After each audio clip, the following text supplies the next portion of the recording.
33. We're going to cover days 33 and 34. I thought I was going to do 32 and 33 together, and 32 took 2 weeks to get through. There's just too much material there. So we're going to start on day 33 and go on to day 34, because those are probably even more closely related than 32 and 33.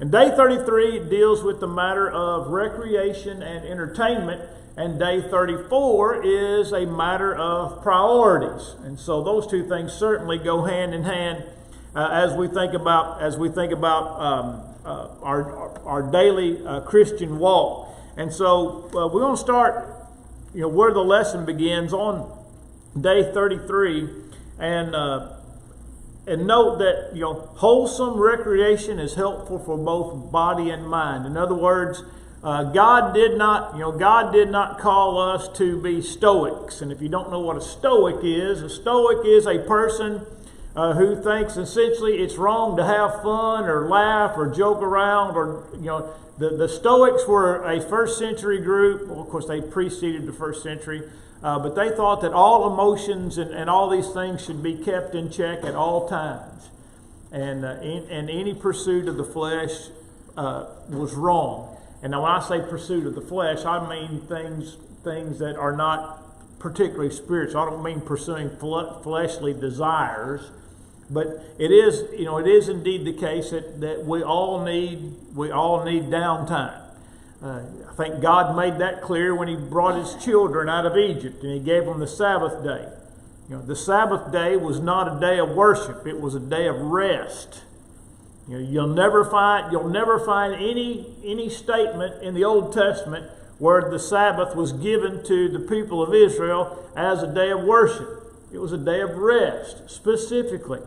And God understands that even though man, by his nature, is inclined to work, it is not in his best interest to work all the time. A person needs downtime. A person needs, and I'm kind of setting the stage for how this thing's going to go over the next two lessons. A person needs a diversion. In other words, they need something to disengage their mind from their work and allow them to reset. And and so these things are good. Some of y'all will remember Carl Sims. Carl held a couple of gospel meetings for us. He did his evangelism seminar for us. And Carl told me one time, he said my recreation is, he says, I follow the University of Tennessee sports. He said that's what it is. He said that's my diversion. And that's what, and he doesn't hunt, he doesn't fish, he doesn't play golf or anything like that. That is the thing that he uses to disengage and to reset himself mentally. And we need to do that. And so there's nothing wrong certainly with the pursuit of entertainment and recreation. Again, so long as it is wholesome, insofar that it doesn't interfere with our pursuit of a spiritual life and the pursuit of spiritual things. And so, we want to be clear that there's nothing wrong with taking a vacation. Of course, it's interesting that this comes up on this particular weekend with people traveling and whatnot, and probably a lot of folks have gone to the beach, or some have gone to the mountains. And so, these things are not wrong in and of themselves. But we want to make sure that how we pursue these things are consistent with biblical principles. Now, in the second paragraph, the author makes the statement, and rightfully so, that we live in a society that is obsessed with recreation. There is just this obsession with the pursuits of, and I'll use it not in a purely negative way, but there's these pursuits in the desires of the flesh. And man seeks to be entertained at every single turn. And this has made its way into the modern religious landscape. I just saw this morning, and I shared this. It's 3 minutes and 30 seconds, 3 minutes and 35 seconds. And I would encourage everybody to watch this. But it's a guy. He says here are the 5 major problems with the megachurch system. And he talked about that essentially the megachurch system is entertainment oriented.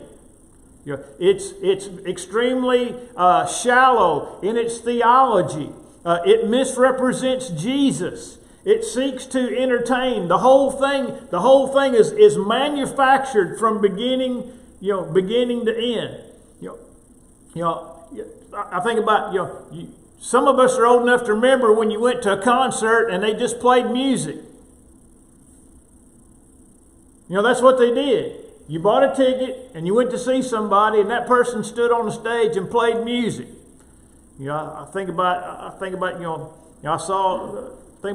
watched Springsteen for about 3.5 hours in 1984. No fancy stage set, just a guy up there playing his songs. George Strait.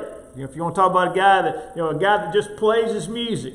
It doesn't have to be a giant theatrical production. Now look, at a concert, there's nothing wrong with that.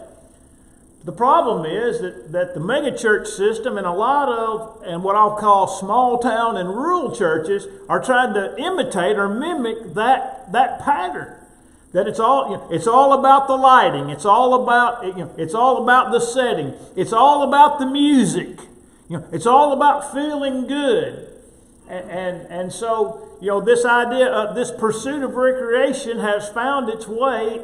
And I don't think anybody in their right mind can deny it. I mean, we can see it in our little old small towns around here, that there are churches that emphasize the very same things that you could expect to see, in a mega church, only it's scaled down, considerably.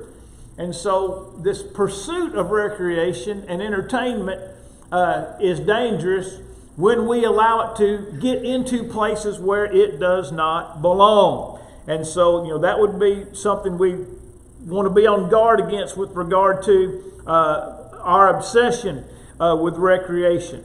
And then you have in that second paragraph, they did make it back. I wasn't expecting you, brother. You got one, Dana.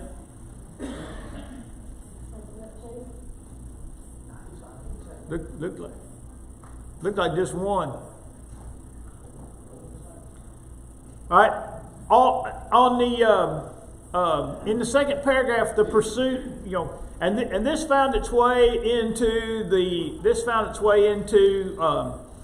big cities before it made its way into the small towns. But kids' sports being played on Sundays. When I was in school, I graduated, 40 years ago this year. All right, I graduated high school 40 years ago this year. We didn't practice on Wednesday nights. We didn't play on Wednesday nights. If there was a county tournament, if the county tournament fell, and by the way, and Sundays, obviously not. But if the county tournament, fell through the week, the one night you weren't going to play was Wednesday night. It was a big Christmas tournament, a big 16-team Christmas tournament. It's going on 60 or 70 years. For the first 50 years, Christmas tournament. Never played on Sunday, never played on Wednesday. And now I don't know if they play. I doubt they play on Sunday, but I know they play on Wednesdays. And so there is the de-emphasis. Look, by the way, there's nothing special about Wednesday except when the church decides it's going to meet. And when the church decides it's going to meet, then that's what makes Wednesday special. Okay? The church could meet on Tuesday or Thursday or not meet at all. There's nothing in the Bible that says we have to meet. Sunday nights and Wednesday nights, in the broad scheme of things, are relative newcomers to religion. They're newcomers to religion. In other words, go back to when my grandparents lived in Marion County in the 1920s and 30s and 40s, and find out how many churches met on Sunday night and Wednesday night. The country churches. And if you guess 0, you are correct. They didn't meet on Sunday night and Wednesday night. Those things started in the churches in towns because it was convenient to travel, more convenient to travel. So these things are relatively new to the life of the church. But just because they're new doesn't mean they're not important. And now we've gotten into this mindset again that even Sundays, church is worked around our kids' sports events or whatever our kids are doing. Now we're trying to fit church into the schedule that we want to pursue, rather than maybe not doing something on Sunday. And look, the travel ball's the worst. Travel ball's the worst. That didn't even exist when I was in school. And this idea, and I'll just take this idea of running around 28, 35, 40 weeks a year for an 8-year-old to kick a soccer ball on Sunday morning is just stupid. I'll just tell you, it's stupid. What are we teaching our kids? What are we teaching our kids about what's most important? I mean, if church has to be worked into our 8-year-old's soccer schedule or baseball schedule or basketball schedule or whatever schedule, then we got a serious problem about where our priorities lie with regard to recreation and entertainment. It's a matter of priorities. It's a matter of priorities. And so, I could go off on another tangent, but I want to try to stay on track. All right, look at the bottom of page 48. Says, in regard to entertainment, we have to realize there is very little in the entertainment industry that is directed at improving our lives. It's like the old saying, we got 150 channels and there's nothing to watch. And what's there is not, doesn't, as a general rule, have as it has its primary focus, improving our lives. A lot of it is to, incite lust and fleshly desires. Some of it incites envy of how other people live and what they do. It creates inordinate desires in us of every. I don't mean just like of a sexual nature, but of every type of problem in our minds. Envy, jealousy, hatred. Again, lust and those types of things. And man, I don't know when he wrote this. I guess I could look up the front on the top of page 49. He starts talking about movies. He said television's not but a step behind. And I'm like, dude, where have you been? He must just have antenna. All he's watching is Pete. All he sees is the auction. It's like, man, television is not a step behind anybody, and hasn't been for 30 years. And these things are not helpful to us. Now, on the middle of page 49,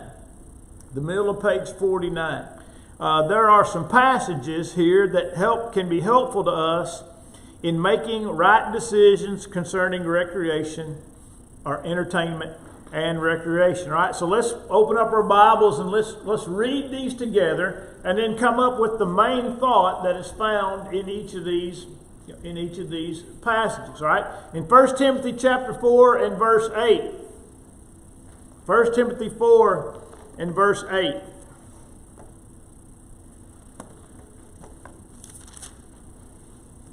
says, "For bodily exercise profits a little, but godliness is profitable for all things, having the promise of the life which now is and that which is to come." Now, let me set this in its proper historical context. this is written in a period of time that in many ways mimics our period of time. And what I mean by that is this. When he talks about bodily exercise, my understanding is he's talking about how there was a fascination in the Greek world about the human form, about the human body. Okay? And you have the Olympics, and you have various things that were done to be, kind of like we might refer to it's more inclined or more associated with bodybuilding type things, those types of things in here with this regard to bodily exercise, because most people in the first century didn't have to exercise to get in their exercise. Right? They didn't have to set aside 35 or 45 minutes or an hour every day or several days a week to get in their exercise, because everybody's job was exercise. If you were a farmer, if you were a carpenter, if you were a fisherman, anything that a person, just about anything a person might do required a high level of physical activity. And food wasn't as readily available in the first century as it is today. All right, so when we're talking about bodily exercise, we're talking about an inordinate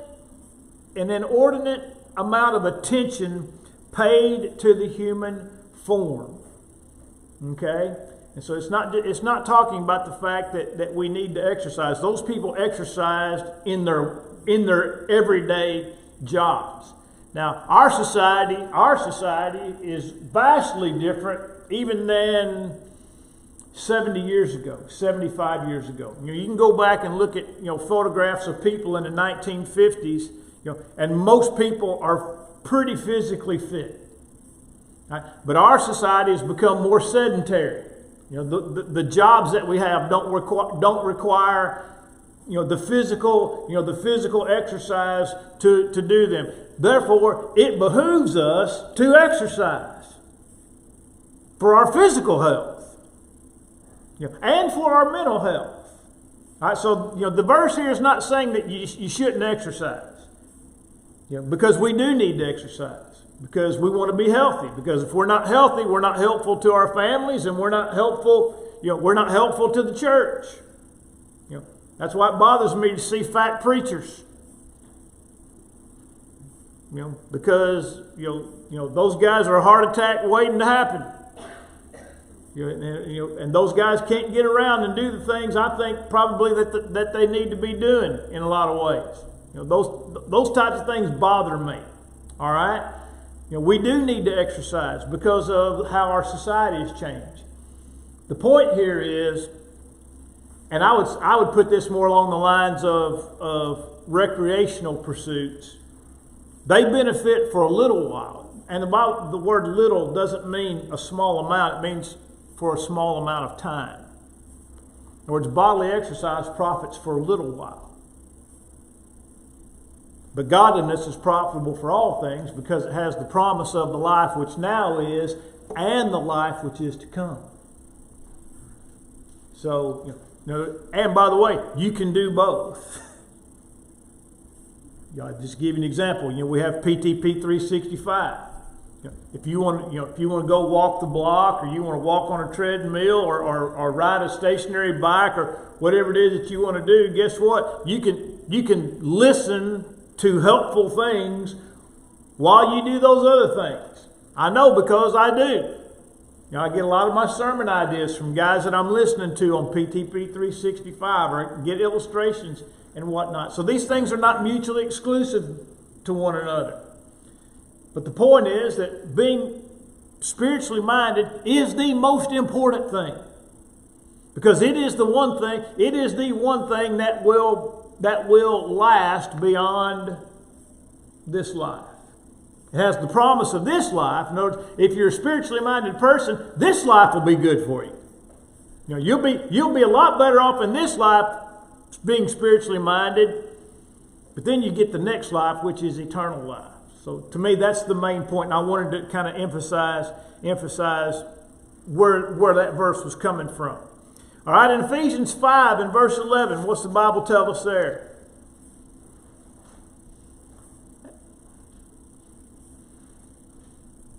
This one's in regard to entertainment.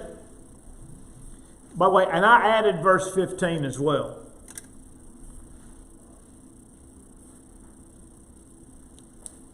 What's verse 11 teaching us?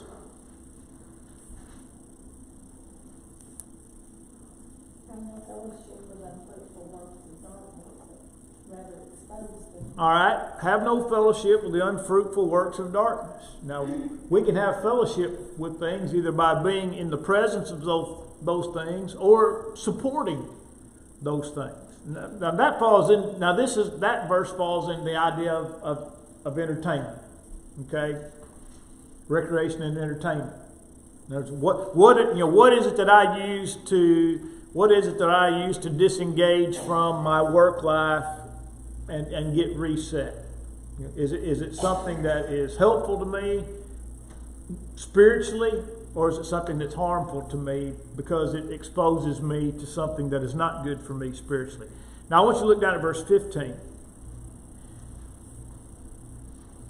Because I think verse 15, which is not in your book, is even more applicable and apropos to our discussion than verse 11.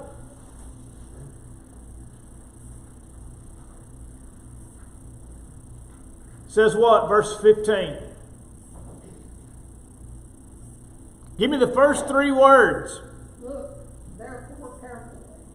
Look, therefore, carefully. All right?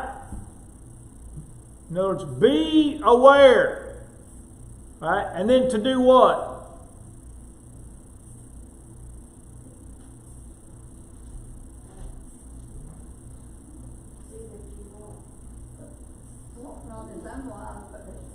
Yeah, walk circumspectly, not as fools, but as wise. And then look at verse 16. Redeeming the time because the days are evil.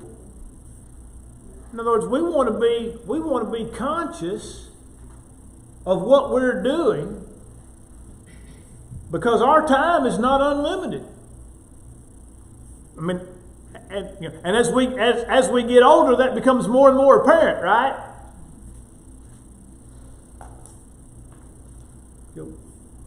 I don't know anybody that ever laid on their deathbed and said, "Man, I wish I had worked more and spent less time with my family." But I have heard people say the opposite of that, right? Worked less and spent more time with my family. In a spiritual way, for example, I can just speak for myself. I wish I'd have spent more time as a young person studying the Bible. It would have been a lot easier for me. If I had started as a young person and as a young adult, really being diligent in my Bible studies, where could I be now? I'd be so much farther ahead now than where I am because I started late. It's just like putting into your retirement. If you wait till you're 40 years old to start putting money into your retirement, you've lost 20 years. You've lost 20 years. Look, put it into a calculator and look at how much you lose when you lose. And it doesn't matter. Whatever little bit you put in that first 20 years, if it's $100 a month or whatever, what's the difference in that and starting at age 40? You're so far behind. Well, the same thing goes with studying the Word of God. I wish I had invested a lot more time in studying the Word of God than pursuing the things that I did pursue, whether they were sinful or just simply something other than spiritual. How much further ahead? But look, if you became a Christian late in life, there's no sense in lamenting that. You just got to start where you are, and and plug away. But I had an advantage that a lot of people don't have, and then I didn't take advantage of my advantage. redeeming the time because the days are evil. All right, Philippians 4 and verse 8.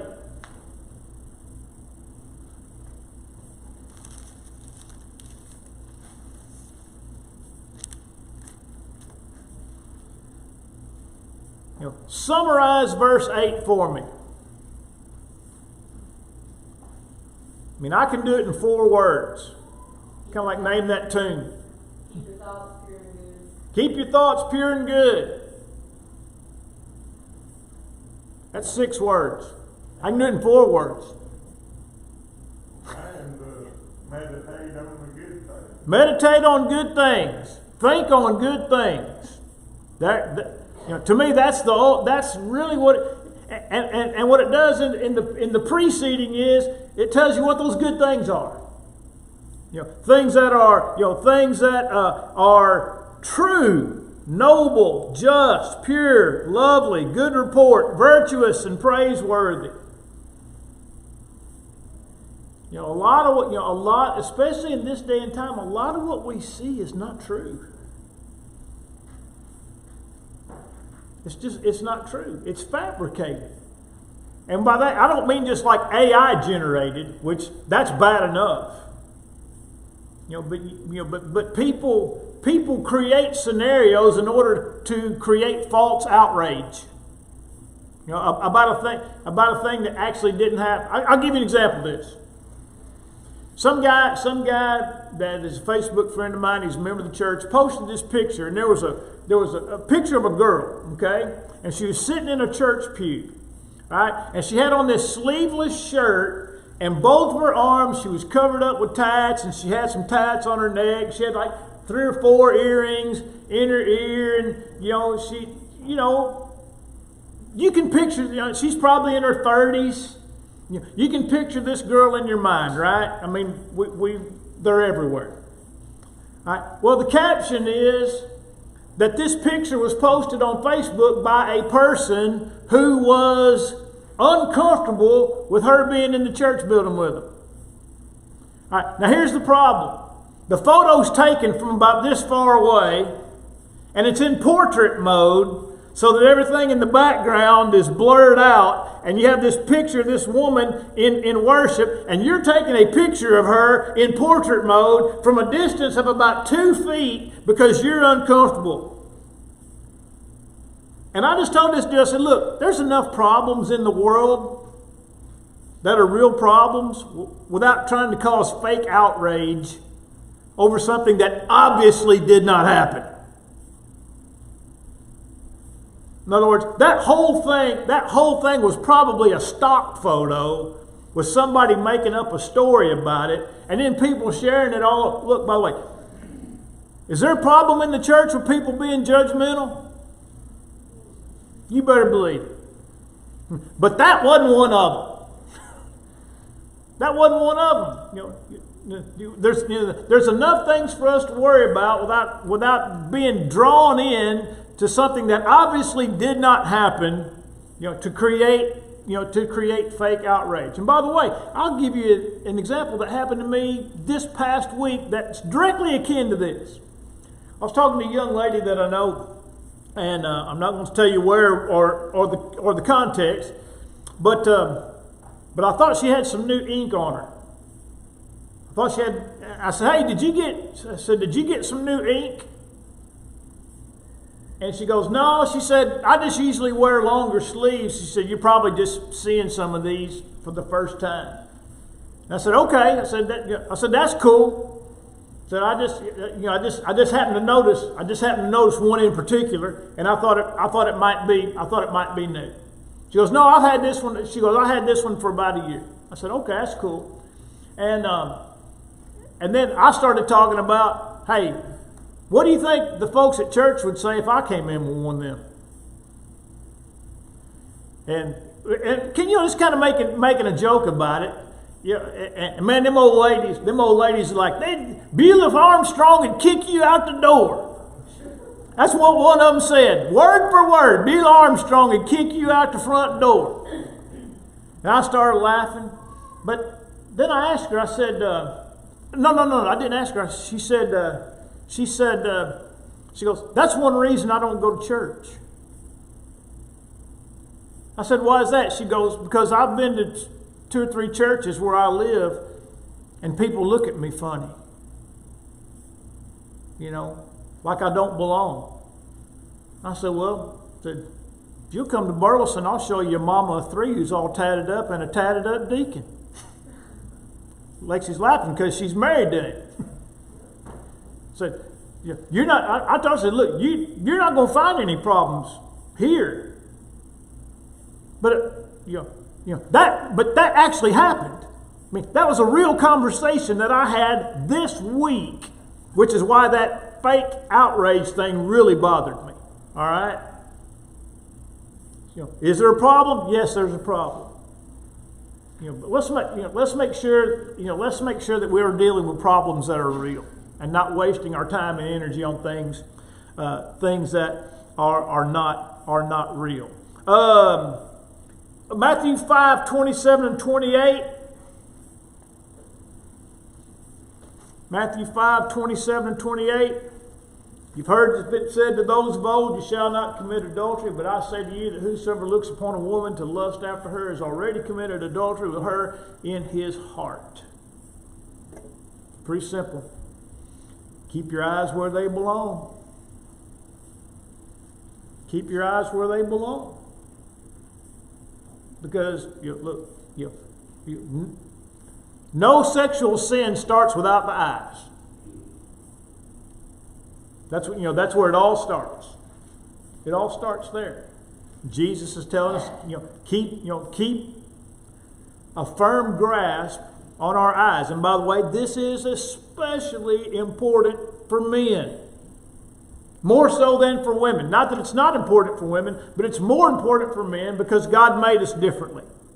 And men are far more visually stimulated than women are.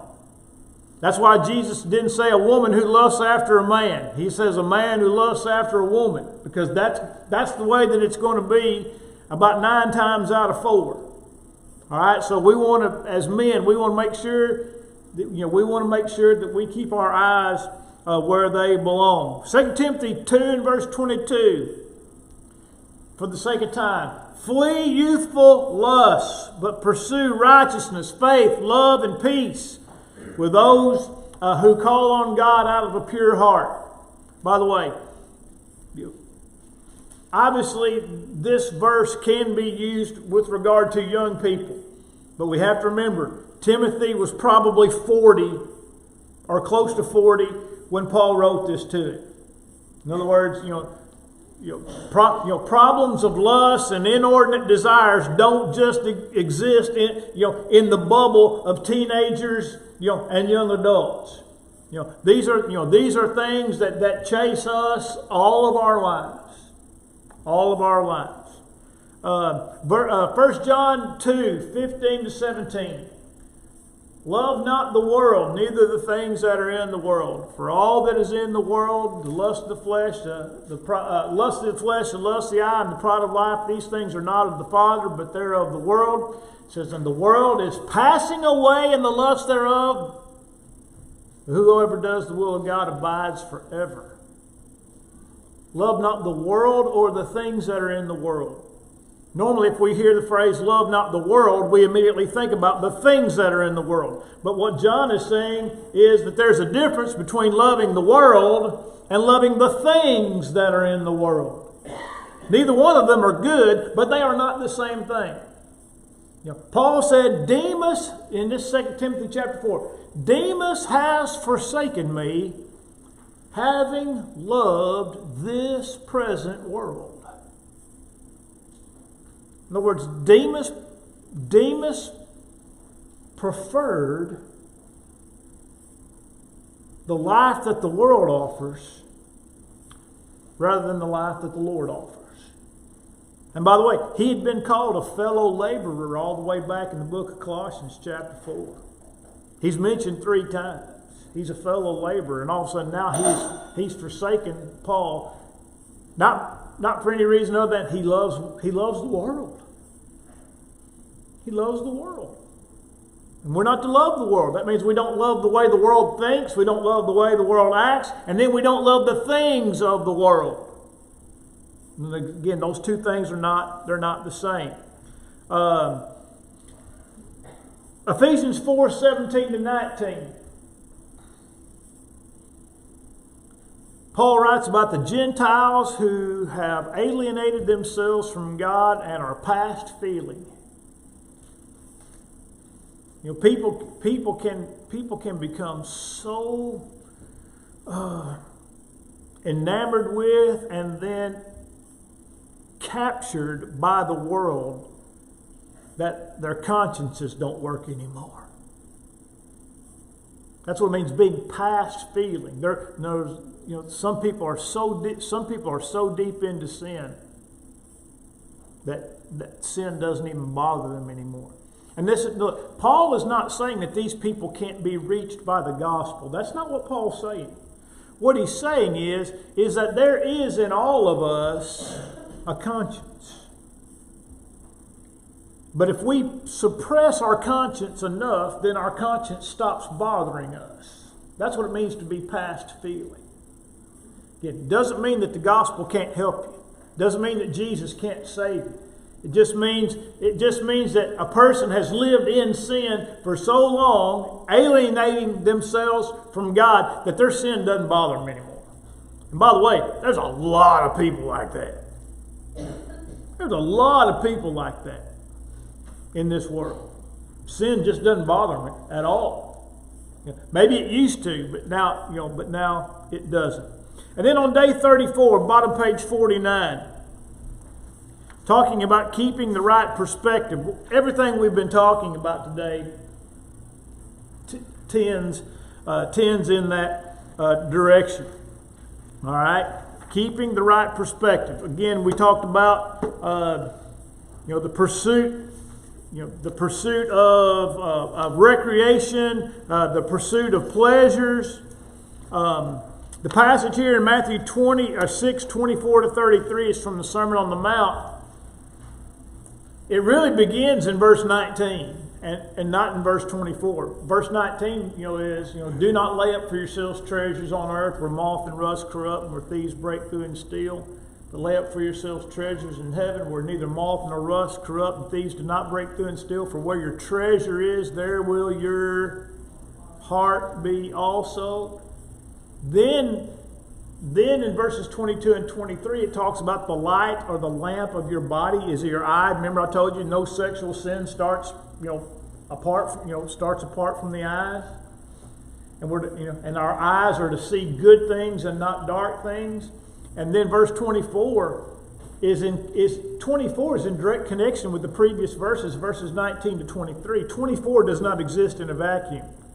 Which is you cannot serve two masters. Either you'll hate the one and love the other, or you'll love the one and despise the other. You cannot serve God and mammon. That is, you cannot serve God and money. That's all in the previous context. Then verse 25 begins the true context of contentment and what's most important, and finishes with verse 33. Seek first the kingdom of God and His righteousness, and all these things will be added to you. All right. We'll close that one out right there.